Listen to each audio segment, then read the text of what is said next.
আমি বলছিলাম রাষ্ট্র কাঠামোকে ধ্বংস করা, বিশেষ করে সংবিধিবদ্ধ সাংবিধানিক প্রতিষ্ঠানগুলোকে দুর্বল করে একটি রাষ্ট্র শক্তিশালী হতে পারে না, রাষ্ট্র গণতান্ত্রিক ব্যবস্থাও শক্তিশালী হতে পারে না। সেজন্য সেটাকে যদি রাষ্ট্রের নিয়ন্ত্রণ আনা হয়, স্বাধীন কমিশন হিসাবে যদি প্রতিষ্ঠা লাভ না করে, তাহলে এখান থেকে বড় বেশি অ্যাচিভ করা যাবে। আজকে আমি এই জায়গায় সরকারকে আবার আপনারা সংবিধান সংস্কারের মাধ্যমে এগুলো করবেন বলেছেন, এটা সঠিক পথ নয়। এটার জন্য জনগণ আপনাদেরকে রায় দেয়নি। একই দিনে দুটি ভোট হয়েছে, পার্লামেন্ট গঠনের জন্য সংসদ সদস্য নির্বাচনের ভোট। একই কমিশন তফসিল ঘোষণা করে একই দিনে ভোট অনুষ্ঠান করে দুটি ব্যালট দিয়েছে।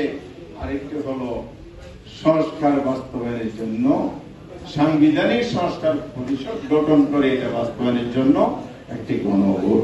সেখানে একটি ভোটের কার্যকারিতা আমরা দেখেছি সংকট ঘটিত হয়েছে।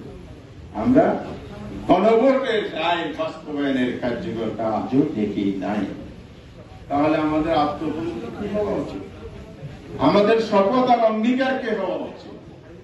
আমরা কি জনগণের পক্ষে, না দলীয় স্বার্থ, ক্ষমতায় আসা যাওয়া, টিকে থাকার বিবেচনাকে উঠতে রেখে আমরা রাষ্ট্র পরিচালনা? জুলাই কি একটি রাষ্ট্র ক্ষমতা পরিবর্তনের আন্দোলন? একটি ক্ষমতা পরিবর্তনের আন্দোলন ছিল? জুলাই ছিল রাষ্ট্র পরিচালনার চরিত্রের পরিবর্তনের আন্দোলন। এখন কি রাষ্ট্র পরিচালনার চরিত্রে আমরা পরিবর্তন দেখতে পাচ্ছি? যদি আমরা দেখতাম সবাই মিলে যে আমরা শপথ নিয়েছি, সবাই মিলে প্রতিশ্রুতি দিয়েছি, স্বাক্ষর করেছি, আইনি ভিত্তি রচিত হয়েছে, গণবর্ণ পাশ করে দিয়েছে, সেটাকে যদি সম্মান জানাতে হবে।